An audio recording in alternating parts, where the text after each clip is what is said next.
Halo semua, ketemu lagi bersama saya Yusuf Arifin Yusef.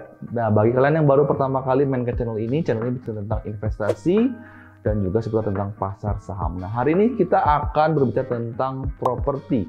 Kenapa? Karena akhir-akhir ini ada beberapa sentimen atau berita atau kebijakan dari pemerintah yang akan mengubah sektor properti. Nah, apakah menguntungkan buat kita investor atau sebenarnya menguntungkan untuk developer? Langsung aja kita bahas sekarang.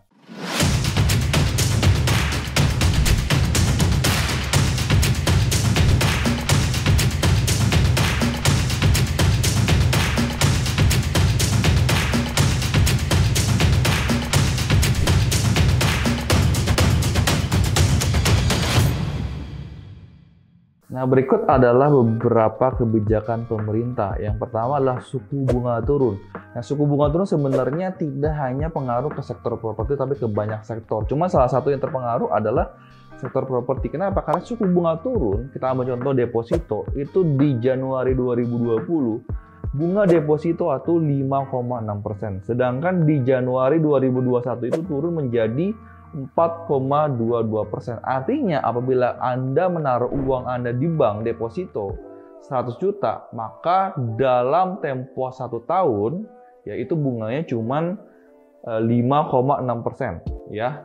Nah, untuk tahun 2021 itu berubah turun menjadi 4,22. Artinya kalian cuma mendapat 4,2 juta doang ya.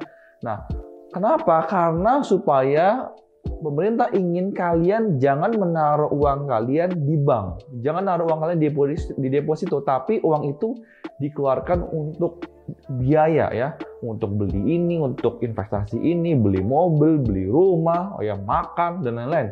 Supaya sektor realnya ini hidup gitu ya. Itu kenapa pemerintah menurunkan suku bunga.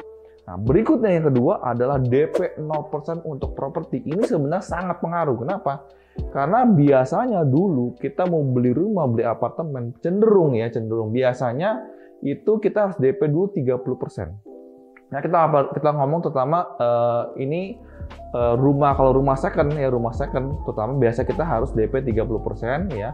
Kita harus punya uangnya, sisanya baru kita KPR atau KPA ke bank ya.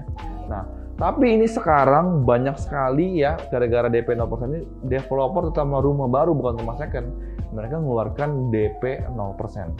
Ya, cicilan misalkan bisa aja 30%-nya dibagi cicil menjadi 6 kali bayar, 70%-nya Anda KPA atau KPR ya.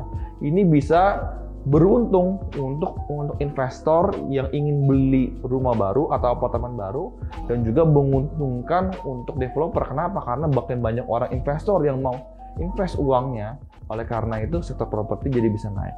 Nah, berikutnya adalah PPN 0%. Nah, PPN 0% ini kenapa? Karena biasanya kalau kita beli rumah baru biasanya itu ada PPN 0%. Nah, tapi pas saya kirain bisa diskon. Biasanya PPN itu 10%. Nah, tiba-tiba PPN 0%. Otomatis rumah yang kita beli harusnya lebih murah 10%. Tapi ternyata pas saya ke lapangan itu tidak seindah yang seperti kita pikirkan. Kenapa?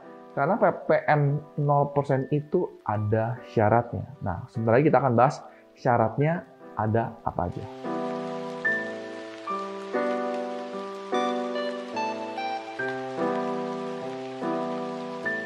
Nah, biasanya ya developer itu mereka mengambil uang kalian, mereka udah bikin planning dulu mau bangun apartemen, mau bangun perumahan di sini ya.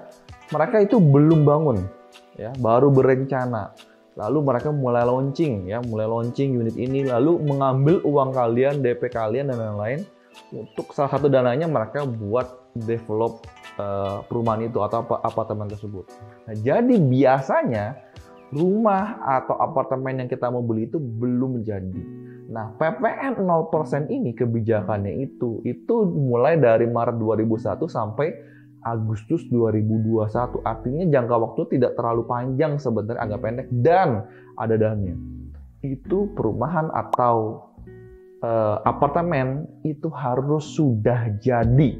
Artinya ada beberapa apartemen yang belum jadi, bahkan belum dibangun, itu tidak bisa kita manfaatkan untuk investasi. Jadi misalkan kemarin saya lihat ke BSD misalkan atau ke Gading Serpong ya atau Kalab Sutra, mereka lagi nawarkan apartemen yang harganya terjangkau. Tapi saya lihat harganya nggak murah-murah banget. Saya nanya kenapa? Bukannya diskon 0%. Masalahnya itu apartemennya belum jadi. Jadi apartemen yang belum jadi tidak bisa mendapatkan manfaat daripada PPN 0% ini.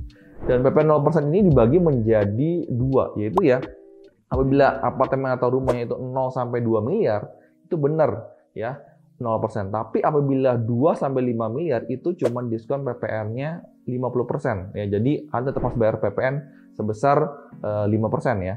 Nah, jadi sebenarnya itu bagi kita investor ya mau lihat apartemen atau mau beli investasi di rumah sekarang nggak begitu menarik realitasnya nih. Kenapa? Karena kenyataannya rumah-rumah yang sudah jadi, ya artinya mereka punya yang masih ada sisa stok itu, biasa produk-produk yang tidak laku. Ya, saya sempat ke daerah BSD, mereka punya 2 area yang mungkin sudah serah terima 2 tahun yang lalu, masih punya sisa unit. Nah, sisa unit ini mereka diskon karena PPN 0%. Tapi kenyataannya setelah saya lihat juga nggak murah-murah banget.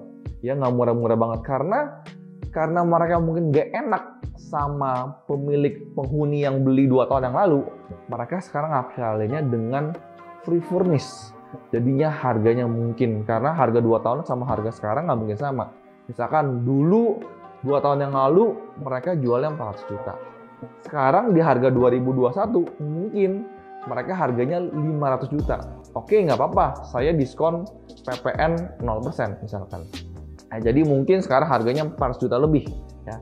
Tapi tetap lebih mahal daripada 2 tahun yang lalu mungkin 400 juta. Tapi biasanya mereka supaya pingin rumah ini atau apartemen terjual, mereka cara mikirnya adalah free furnish. Tapi kenyataannya biasanya project-project yang ada atau stok yang ada jujur bagi saya kurang menarik ya.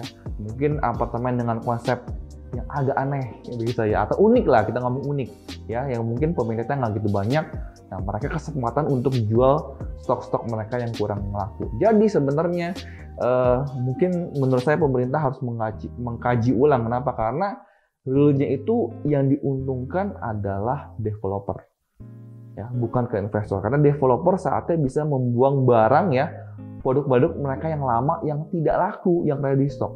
Sedangkan yang bagus ya sedang dibangun itu tidak bisa memanfaatkan PPN 0%. Nah, itu kejadian di lapangan yang saya sudah survei yang menurut saya mungkin sebenarnya tidak terlalu menguntungkan buat investor. Jadi apabila kalian melihat berita ini ya, jadi mungkin berita ini sebenarnya mungkin lebih menguntungkan developer. Dan apabila kalian investasi di saham, jadi ini lebih menguntungkan ke investasi saham properti ya, bukan ke real kita investasi di apartemen atau perumahan. Mudah-mudahan video ini bisa bermanfaat buat kalian, dan apabila kalian suka video ini silahkan support saya dengan tekan tombol like dan juga tekan tombol subscribe, loncengnya ditekan agar apabila saya keluar video baru kalian langsung yang pertama ternotifikasi. Saya akan ketemu di video berikutnya. Salam cuan dan bye bye.